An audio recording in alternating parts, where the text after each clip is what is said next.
आप सभी का स्वागत है ऑनलाइन प्लेटफॉर्म पे। आज हम ज्योग्राफी का सौरमंडल टॉपिक है वो पढ़ेंगे, जो हम एमसीक्यूज के माध्यम से करेंगे। तो आइए हम इसकी शुरुआत करते हैं। पहला क्वेश्चन है, प्रकाश वर्ष मापक है। प्रकाश वर्ष मापक है समय का, गति का, दूरी का, खगोलीय पिंडों की गणना का। तो ब्रह्मांड में प्रकाश वर्ष है जो दूरी नापने के काम में आता है। तो ये प्रकाश वर्ष मापक है दूरी का। मापकों के अंदर जो ब्रह्मांड की दूरियां नापने में काम आते हैं उसमें है खगोलीय इकाई।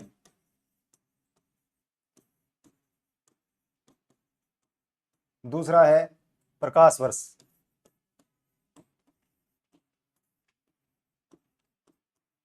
और एक और मापक जो ब्रह्मांड में पिंडों के बीच में दूरी मापने के काम आता है वो है पास्कल। खगोलीय इकाई यह मापक है सूर्य से पृथ्वी तक की दूरी, जो 14.9 करोड़ किलोमीटर है। दूसरा मापक है प्रकाश वर्ष। प्रकाश वर्ष यानी एक वर्ष में सूर्य का जो प्रकाश है जितनी दूरी तय करता है वो एक प्रकाश वर्ष के बराबर होता है। और प्रकाश की चाल है 1 सेकंड में 3 लाख किलोमीटर दूरी तय करता है। तीसरा मापक है पास्कल, जो सबसे बड़ा मापक है दूरी मापने का, और 1 पास्कल के बराबर लगभग 3.26 प्रकाश वर्ष होता है। तो इसका राइट आंसर होगा प्रकाश वर्ष दूरी का मापक। चलिए नेक्स्ट क्वेश्चन। हमारे सौरमंडल में पार्थिव ग्रह कौन से हैं?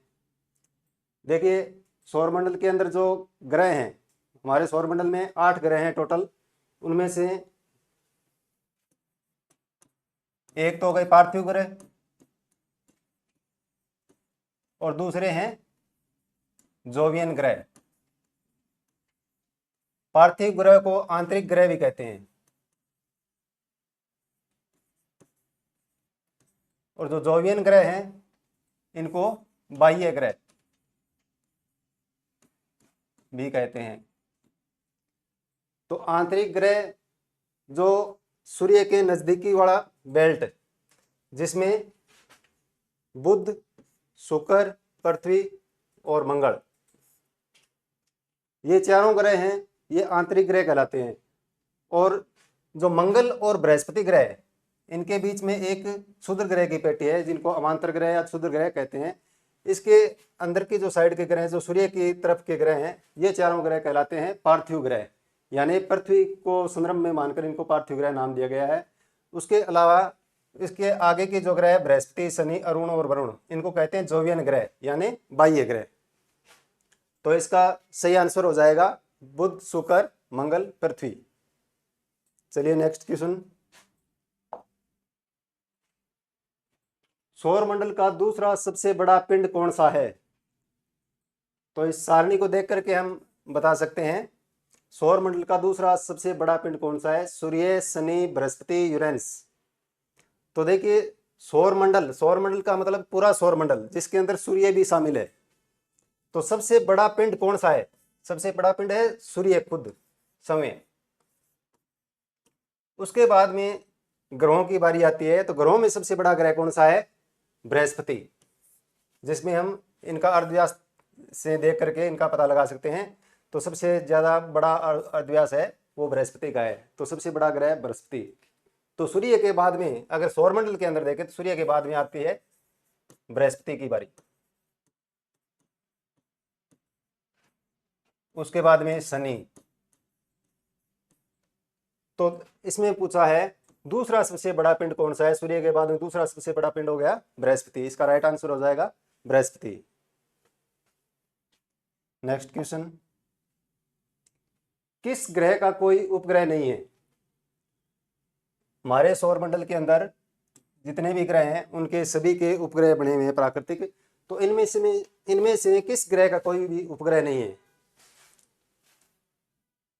ऑप्शन है मंगल, अरुण, शुक्र, वरुण। तो इसका राइट आंसर हो जाएगा शुक्र। देखो हमारे सौरमंडल के जो ग्रह हैं उनका क्रम है सूर्य के बाद में बुध, शुक्र,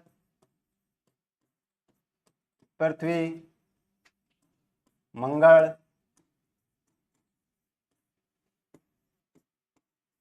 बृहस्पति,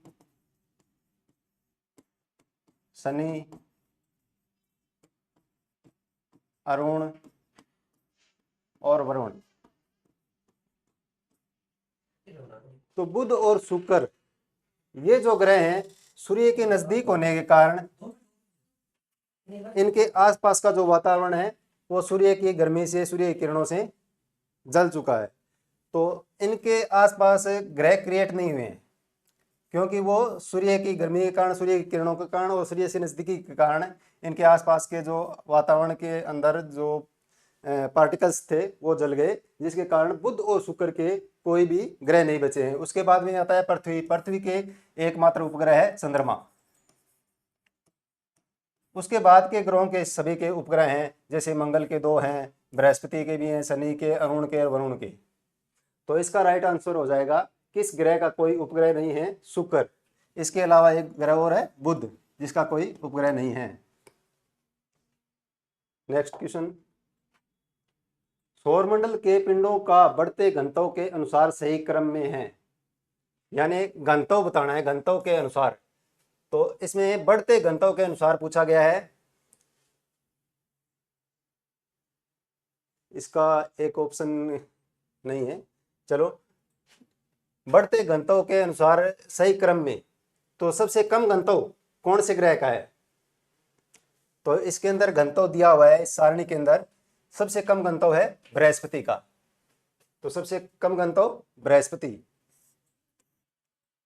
उसके बाद में स्थान आता है मंगल, दिए हुए ऑप्शन के अनुसार देखें तो। उसके बाद में आता है बुध, उसके बाद में आता है पृथ्वी। तो इसका 2 नंबर ऑप्शन सही होगा। बृहस्पति, मंगल, बुध, पृथ्वी, ये सारणी दी गई है और इस सारणी को देख करके आप इनका घनत्व देख सकते हैं। नेक्स्ट क्वेश्चन, सूर्य से सबसे अधिक दूरी पर कौन सा ग्रह है? सूर्य से सबसे अधिक दूरी पर, देखो दूरी के अनुसार अगर देखें तो बुध, शुक्र, पृथ्वी, मंगल, बृहस्पति, शनि, अरुण, वरुण। तो सूर्य यहाँ है सबसे दूर जो ग्रह है वरुण, जिसको नेपच्यून भी कहते हैं। इनके इंग्लिश नाम भी आप ध्यान में रखें। बुध को मरकरी, शुक्र को वेनस, फिर earth, Mars, Jupiter, Saturn, Uranus, Neptune. तो सबसे दूर जो ग्रह है नेपच्यून। ये इसीलिए इंग्लिश नाम भी दिए हुए हैं, कई बार एग्जाम्स में ये इंग्लिश नाम भी पूछे जा सकते हैं। तो सबसे दूरी का ग्रह है नेपच्यून यानी वरुण। नेक्स्ट क्वेश्चन, सूची फर्स्ट का सूची सेकंड के साथ मिलान कीजिए और दिए गए कोड का उपयोग कर सही उत्तर का चयन कीजिए। तो सूची फर्स्ट है जिसमें उपनाम दिए गए हैं और किसके हैं? सूची सेकंड यानी ग्रहों के। अब सबसे चमकीला ग्रह किसको कहते हैं? सबसे चमकीला ग्रह है शुक्र। देखो शुक्र ग्रह है, यहाँ पे कार्बन डाइऑक्साइड है, इसकी अधिकता है, यानी 90-95% के करीब कार्बन डाइऑक्साइड है। इसके अलावा सल्फ्यूरिक एसिड के बादल यहाँ पे हैं और सक्रिय ज्वालामुखी बहुत ज़्यादा है, जिसके कारण ये सर्वाधिक चमकीला या तपत ग्रह भी कहलाता है। हरा ग्रह है यहाँ पे वरुण या अरुण, कोई भी कर सकते हो आप। देखो हरा ग्रह कहते हैं वरुण को, क्यों? क्योंकि यहाँ पर मीथेन गैस की अधिकता है, जिसके कारण इनका रंग हरा दिखाई देता है। नेक्स्ट है लाल ग्रह कहते हैं मंगल को। यहाँ पे भी ज्वालामुखी पर्वतों की अधिकता है, जो कि शुक्र के जितने सक्रिय नहीं है। नेक्स्ट है नीला ग्रह कहते हैं पृथ्वी को, जल की अधिकता के कारण। तो इसका राइट आंसर हो जाएगा 3, 4, 1, 2, डी ऑप्शन राइट हो जाएगा। नेक्स्ट क्वेश्चन,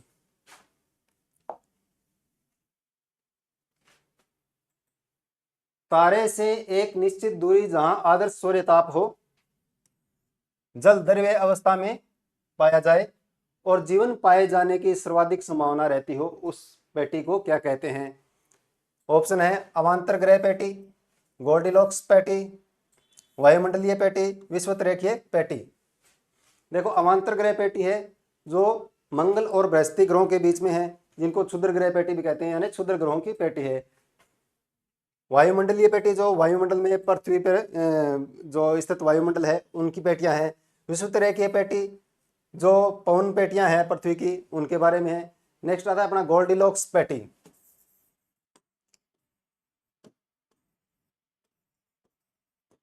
तो गोल्डिलॉक्स पेटी या गोल्डिलॉक्स जोन, यहाँ पर क्या है कि आदर्श सूर्यताप जल द्रव्य अवस्था में यानी जीवन की संभावना होती है, और इसी पेटी के अंदर हमारी पृथ्वी स्थित है। यानी हमारे सौरमंडल या ब्रह्मांड में जहां भी जिस ग्रह पे भी या जिस पिंड पे जीवन की संभावना पाई जाए, तो वहां पर पे आदर्श सूर्यताप मिलेगा, जो जल मिलेगा वो द्रव्य अवस्था में मिलेगा, जिसके कारण वहां पर जीवन पाए जाने की संभावनाएं होंगी। उसको कहते हैं गोल्डिलॉक्स जोन या गोल्डिलॉक्स पेटी, जिसके अंदर पृथ्वी हमारी शामिल है। इसका राइट आंसर हो जाएगा गोल्डिलॉक्स जोन। नेक्स्ट क्वेश्चन, प्लूटो है, प्लूटो ग्रह एक जिसको यम भी कहते हैं। अब यह क्या है? ग्रह है, उपग्रह है, बोना ग्रह है, धूमकेतु है। देखो, प्लूटो 2006 तक ग्रह की श्रेणी में था, प्लूटो ग्रह की श्रेणी में था, और अब इसको ग्रह की श्रेणी से हटा करके ड्वार्फ प्लैनेट यानी बोना ग्रह की श्रेणी में कर दिया गया है। अब देखो, इस ग्रह की खोज हुई थी 1930 में, और इसकी खोज की थी टॉम बॉग ने। ये अमेरिका के खगोलवेता थे, और अमेरिका में एक स्थान है एरिजोना, वहां की वेधशाला में उन्होंने इस ग्रह की खोज की थी। तब से लेकर के 2006 तक यह ग्रह की श्रेणी में था।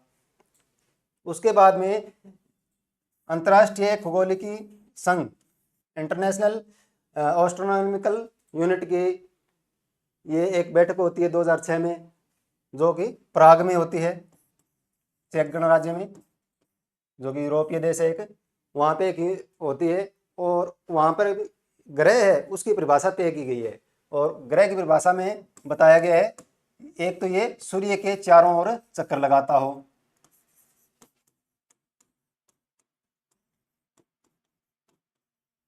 ये है ग्रह की परिभाषा। दूसरा, इसका गुरुत्वीय बल या घनत्व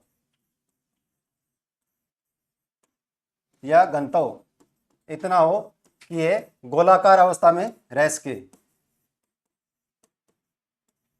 गोलाकार रह सके।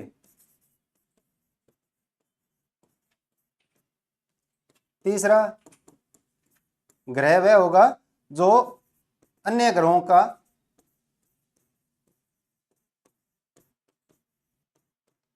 पथ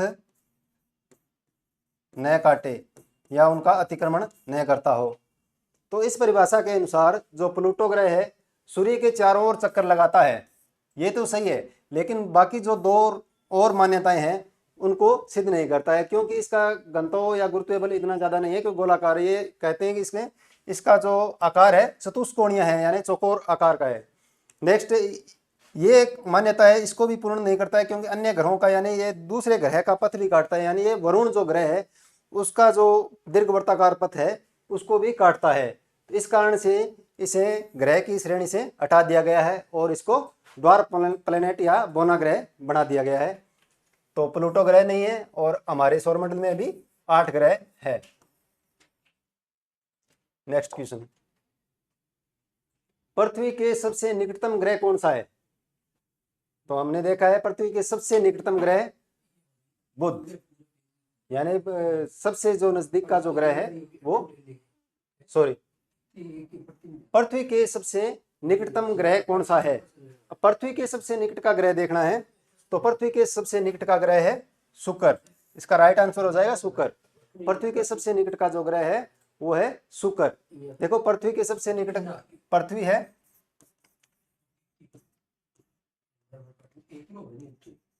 पृथ्वी से सूर्य की तरफ जाते समय शुक्र, इधर बुध, और पृथ्वी के बाद में आगे मंगल, फिर बृहस्पति, शनि, अरुण, वरुण। तो पृथ्वी दूरी के हिसाब से देखें तो पृथ्वी के सबसे नजदीक ग्रह शुक्र, उसके बाद सेकंड स्थान पर आता है मंगल, और थर्ड स्थान पर आता है बुध, उसके बाद में बृहस्पति, शनि, अरुण, वरुण। ठीक है, नेक्स्ट क्वेश्चन।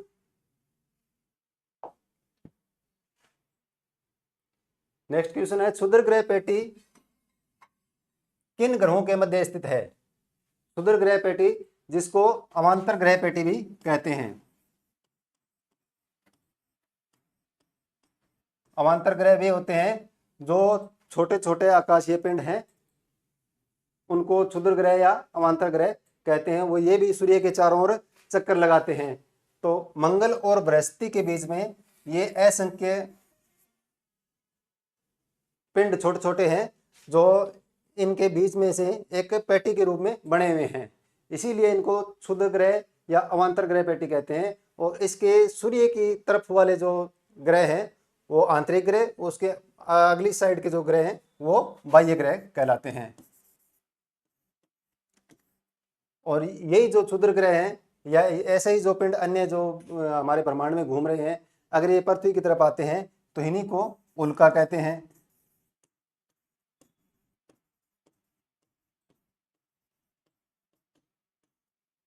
और जब ये पृथ्वी के वायुमंडल में प्रवेश करते हैं तो ये पिंड जलने लग जाते हैं, जिसके कारण उनका तेज प्रकाश हमें दिखाई देता है, इस कारण इनको उल्का कहते हैं।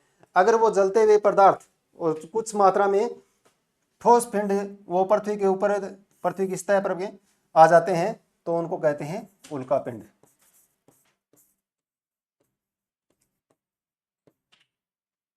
तो उल्का और उल्का पिंड यही क्षुद्र ग्रह हैं। नेक्स्ट क्वेश्चन, किस ग्रह का परिक्रमण काल सर्वाधिक है? देखो परिक्रमण काल यानी सूर्य के चारों ओर चक्कर लगाने का समय। तो सूर्य के चारों ओर चक्कर लगाने का सबसे ज्यादा समय कौन सा ग्रह लेता है? तो इसका राइट आंसर है वरुण। तो ये सारणी के माध्यम से हमें बताया गया है परिक्रमण अवधि यानी जो सूर्य के चारों ओर चक्कर लगाते हैं। और परिभ्रमण या घूर्णन यानी जो ग्रह है वो अपने अक्ष पर जो घूमता है तो वो उसकी गति हो गई परिभ्रमण गति या घूर्णन गति। और जब सूर्य के चारों ओर चक्कर लगाता है तो उसे कहते हैं परिक्रमण गति। जैसे परिक्रमण गति से ऋतुएं बनना है और परिभ्रमण गति से दिन बनते हैं। तो परिक्रमण गति हमें पूछा है तो परिक्रमण गति सबसे ज्यादा समय लेता है वरुण, जो ग्रहों की श्रेणी में है। उसके बाद में यम है जो कि ड्वार्फ प्लैनेट है या बोना ग्रह है, तो वरुण लेता है 165 वर्ष।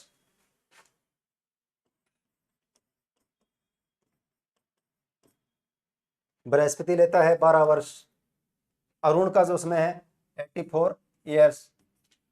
और पृथ्वी है 365 दिन या 365 से एकटा 4 दिन।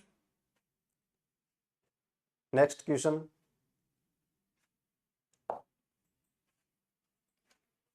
किस ग्रह के दिन की अवधि पृथ्वी के दिन की अवधि के लगभग बराबर है? दिन की अवधि यानी अपने अक्ष पर घूमना, अपने अक्ष पर एक घूर्णन या जिसको परिभ्रमण कहते हैं, जिससे दिन बनते हैं परिभ्रमण। तो पृथ्वी के जो दिन की अवधि है वो है 24 घंटे। तो लगभग इसके बराबर एक दिन यानी कौन सा ग्रह है जिसका दिन है वो पृथ्वी के लगभग बराबर है? इसमें जो पीछे वाले क्वेश्चन में सारणी दी गई है इसमें दिन की अवधि दी गई है। जैसे पृथ्वी का परिभ्रमण समय है 24 घंटे और उसके बाद में मंगल जो ग्रह है उसकी है 24.6 घंटे। तो सबसे नजदीकी पृथ्वी के लगभग बराबर है वो है मंगल ग्रह। तो इस क्वेश्चन का राइट आंसर हो जाएगा मंगल।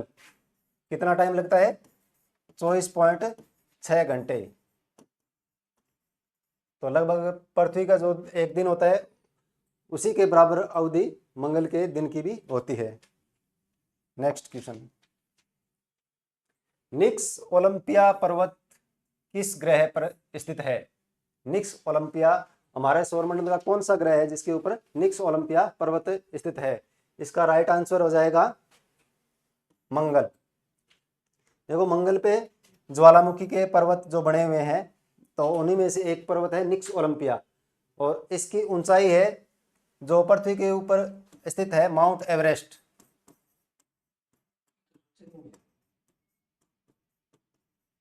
और माउंट एवरेस्ट से भी 3 गुना अधिक ऊंचा है निक्स ओलंपिया पर्वत जो कि मंगल ग्रह पे स्थित है। तो इसका राइट आंसर हो जाएगा मंगल। नेक्स्ट क्वेश्चन, मंगल ग्रह के उपग्रहों के नाम बताइए।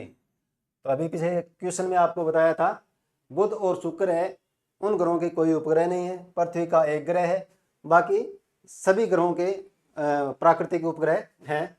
तो मंगल ग्रह के उपग्रहों के नाम बताइए। तो मंगल ग्रह के उपग्रह हैं, ऑप्शन है Europa, Ganymede, Callisto, second option है फोबोस, डिमोस, थर्ड ऑप्शन है टाइटन, जेंस, हिपेरियन, फोर्थ ऑप्शन है ट्राइटन या फेरोस।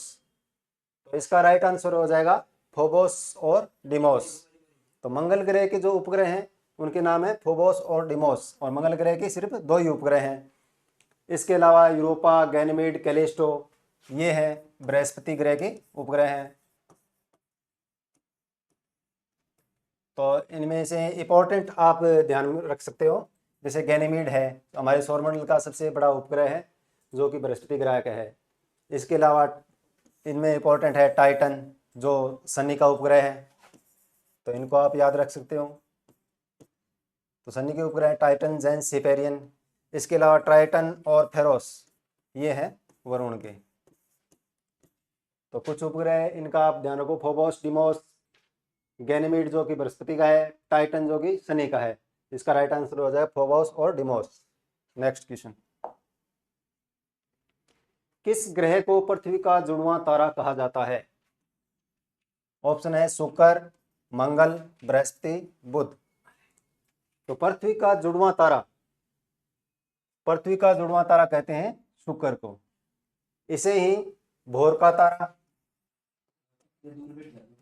या सांझ का तारा भी कहा जाता है।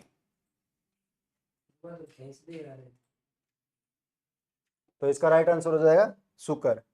नेक्स्ट क्वेश्चन, ग्रहों के चारों ओर चक्कर लगाने आकाशीय पिंडों को क्या कहा जाता है? यानी ग्रहों के चक्कर लगाने वाले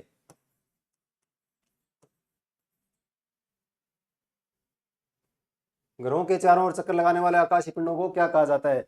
तो जो ग्रह के चारों, एक तो होते हैं सूर्य के जो चारों ओर चक्कर लगाते हैं ये होते हैं ग्रह, और जो ग्रहों के जो चारों ओर चक्कर लगाते हैं तो उन्हें कहते हैं उपग्रह। जैसे चंद्रमा पृथ्वी का एक उपग्रह है, तो ग्रहों के जो चारों ओर जो आकाशीय पिंड चक्कर लगाते हैं वो उपग्रह कहलाते हैं। ये प्राकृतिक भी होते हैं जैसे चंद्रमा, और कृत्रिम भी होते हैं जो मनुष्य के द्वारा आसमान में भेजे जाते हैं। नेक्स्ट क्वेश्चन, निम्नलिखित में से सबसे छोटा ग्रह कौन सा है? ऑप्शन है बुध, शुक्र, पृथ्वी, मंगल। तो इस सारणी में आपको बताया गया है, तो इनमें ग्रहों का अर्धव्यास हम देखेंगे। तो सबसे छोटा ग्रह, इसका राइट ऑप्शन हो जाएगा बुध। तो बुध का अर्धव्यास है 0.383, शुक्र जिसका 0.949, उसके बाद में पृथ्वी जिसका 1 इकाई, और मंगल जिसका 0.533। ये पृथ्वी का जो अर्धव्यास है उसको 1 इकाई माना है, और पृथ्वी का अर्धव्यास जो है 1 इकाई माना है। उसी के संदर्भ में अन्य ग्रहों का अर्धव्यास निकाला गया है। तो सबसे कम अर्धव्यास इन ग्रहों में है बुध का। तो सबसे छोटा ग्रह कौन सा हो जाएगा? बुध। नेक्स्ट क्वेश्चन, सूर्य की सतह का तापमान लगभग कितना है? ऑप्शन है 2000 degree centigrade, 4000 degree centigrade, 6000 degree centigrade, 8000 degree centigrade. इसका राइट ऑप्शन हो जाएगा सी, 6000 डिग्री सेंटीग्रेड। देखो सूर्य का सतह का तापमान और ये तो एक होता है केंद्र का तापमान, इसे क्रोमोस्फीयर भी कहते हैं।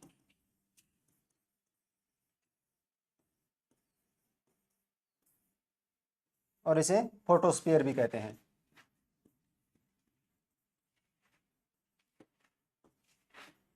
तो सतह का तापमान होता है 6000 डिग्री सेंटीग्रेड और जो सेंटर का जो तापमान है 1.5 मिलियन डिग्री सेंटीग्रेड से लेकर के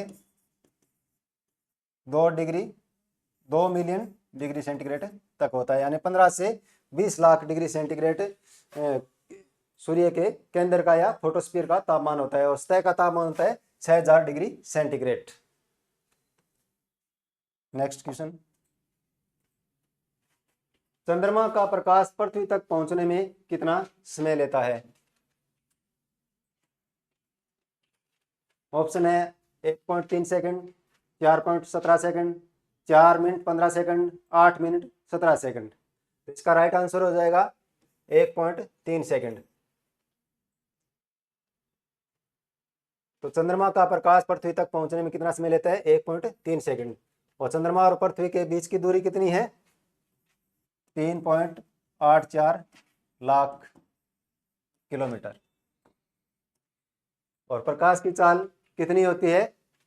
1 सेकंड में 3 लाख किलोमीटर, यानी प्रकाश 1 सेकंड में 3 लाख किलोमीटर तय करता है। तो चंद्रमा और पृथ्वी की दूरी कितनी है? 3.84 लाख किलोमीटर। तो इनके बीच में जो प्रकाश जो रन करेगा तो वो 1.3 सेकंड में चंद्रमा का जो प्रकाश है सूर्य से चंद्रमा तक पहुंचता है और चंद्रमा से परावर्तित होकर के पृथ्वी तक 1.3 सेकंड लेता है। यानी चंद्रमा का समय का प्रकाश नहीं है, वो सूर्य के प्रकाश से चमकता है, वही रिफ्लेक्ट होकर के हमारी पृथ्वी तक पहुंचता है। तो इसको समय लगता है 1.3 सेकंड। नेक्स्ट क्वेश्चन, सभी ग्रह सूर्य के चारों ओर किस पथ पर चक्कर लगाते हैं? ऑप्शन है वर्ताकार पथ, दीर्घ वर्ताकार पथ, आयताकार पथ और इनमें से कोई नहीं। देखो सूर्य के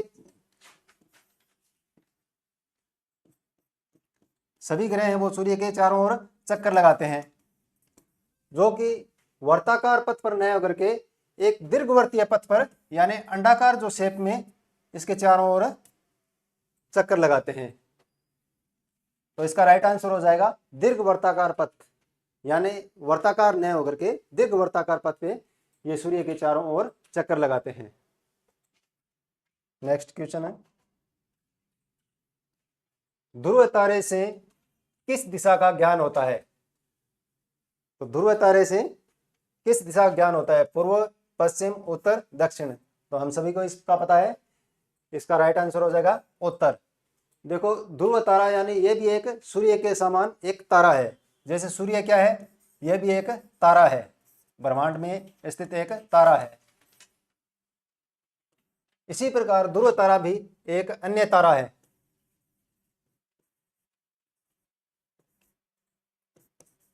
जो हमारे सौरमंडल से बाहर स्थित है और वो पृथ्वी से हमेशा देखने में ये नॉर्थ की साइड में ही दिखता है। जैसे यहाँ पर पृथ्वी है तो ये इतनी दूरी पर स्थित है या हमारे सौरमंडल से इतनी दूरी पर स्थित है, तो हमेशा पृथ्वी से देखने पे उसके नॉर्थ में ये दिखाई देता है। तो इसी से अपने इस दिशा का ज्ञान करते हैं कि जिस दिशा में ध्रुव तारा है वहीं पर उत्तर है। इसका राइट आंसर हो जाएगा उत्तर। नेक्स्ट क्वेश्चन, सूर्य क्या है? न्यारिका है या नेबुला है, तारा है, स्टार है या ग्रह है या कॉमेट यानी धूमकेतु है। तो सूर्य क्या है? सूर्य भी हमारे ब्रह्मांड में स्थित एक तारा है। इसका राइट आंसर हो जाएगा तारा। तो हमारी जो ब्रह्मांड है इसके अंदर हमारे आकाशगंगा है, उसी के अंदर एक नेबुला स्थित है, उसी के अंदर एक स्टार स्थित है, जिस यानी सूर्य क्या हो गया? एक तारा। नेक्स्ट क्वेश्चन, सूर्य के चारों ओर चक्कर लगाने वाले असंख्य छोटे छोटे पिंडों को क्या कहते हैं? यानी जो सूर्य के चारों ओर हमारे सौरमंडल के अंदर स्थित अनेक छोटे छोटे पिंड हैं, उनको क्या कहते हैं? तो उनको कहते हैं क्षुद्र ग्रह। इसका राइट आंसर हो जाएगा क्षुद्र ग्रह। आपको पहले भी बताया था, मंगल और बृहस्पति के बीच में ऐसे छोटे छोटे असंख्य पिंड हैं, वो चारों ओर चक्कर लगा रखे हैं, तो उन्हीं को क्षुद्र ग्रह, जो अवांतर ग्रह पेटी में स्थित है, इन्हीं को क्षुद्र ग्रह कहते हैं।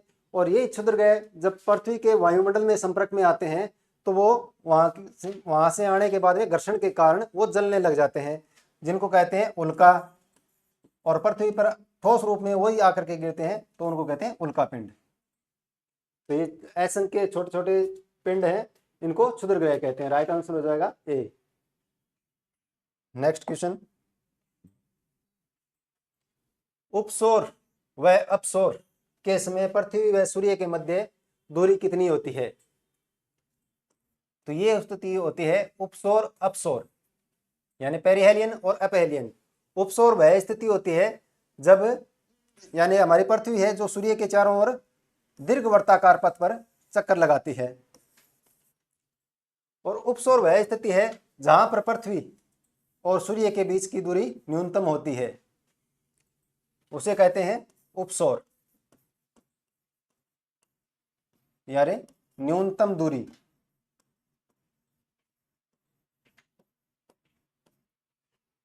और अपसौर वह समय होता है जहां पर सूर्य और पृथ्वी के बीच की दूरी है वो अधिकतम दूरी होती है।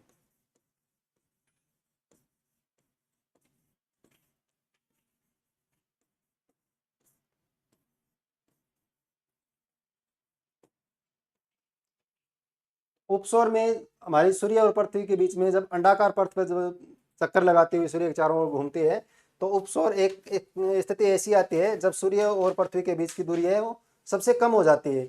और एक स्थिति ऐसी आती है जब सूर्य और पृथ्वी की दूरी अधिकतम हो जाती है, तो उसे कहते हैं अपसौर।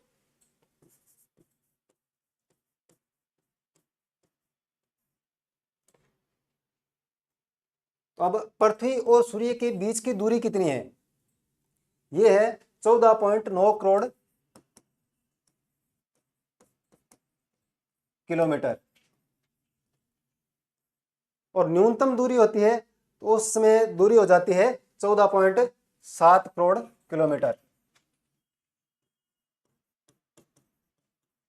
यानी उपसौर के समय यह दूरी हो जाती है 14.7 करोड़ किलोमीटर। और अपसौर के समय यही दूरी 15.2 करोड़ किलोमीटर हो जाती है। और यह स्थिति बनती है 3 जनवरी को, यानी जनवरी महीने में 3 जनवरी को यह दूरी हो जाती है 15.2 करोड़ किलोमीटर। इसी प्रकार न्यूनतम दूरी केस में जो है 4 जुलाई, यानी 4 जुलाई को सूर्य और पृथ्वी के बीच में न्यूनतम दूरी होती है। तो इसका राइट आंसर हो जाएगा उपसौर और अपसौर, यानी 14.7 और 15.2। इसका राइट आंसर हो जाएगा सी। नेक्स्ट क्वेश्चन, पृथ्वी एवं चंद्रमा के मध्य उपभू और अपभू, पेरिजी अपोजी, यानी इनके इंग्लिश नाम भी आपको ध्यान में रखने हैं। उपभू और अपभू के समय लगभग दूरी कितनी होती है? तो वो था अपसौर और उपसौर होता है सूर्य और पृथ्वी के संदर्भ में, और ये है पृथ्वी और चंद्रमा के संदर्भ में। तो पृथ्वी और चंद्रमा के संदर्भ में देखें तो इनको कहते हैं उपभू और अपभू। उपभू वह समय होता है जब पृथ्वी और चंद्रमा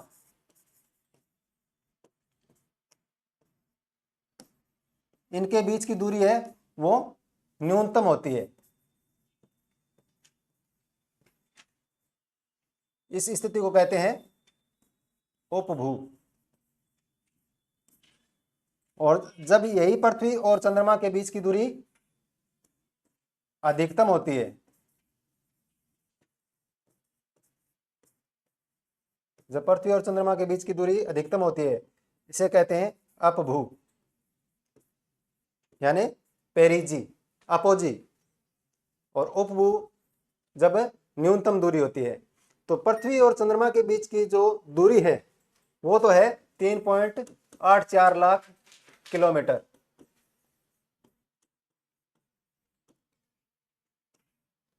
और उपभू के इसमें यही दूरी 3.5 लाख किलोमीटर हो जाएगी। और अपभू के इसमें यही दूरी 4 लाख किलोमीटर हो जाएगी। तो इसका राइट ऑप्शन हो जाएगा, देखो ऑप्शन में भी ये देखो करोड़ दे रखा है, तो इसको आपको ध्यान में रखना है।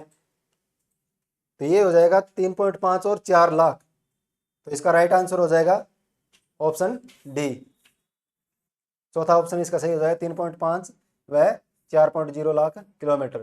तो उपभू व अपभू के समय यह दूरी हो जाएगी 3.5 और 4 लाख किलोमीटर। और चंद्रमा और पृथ्वी के बीच की दूरी है 3.84 लाख किलोमीटर।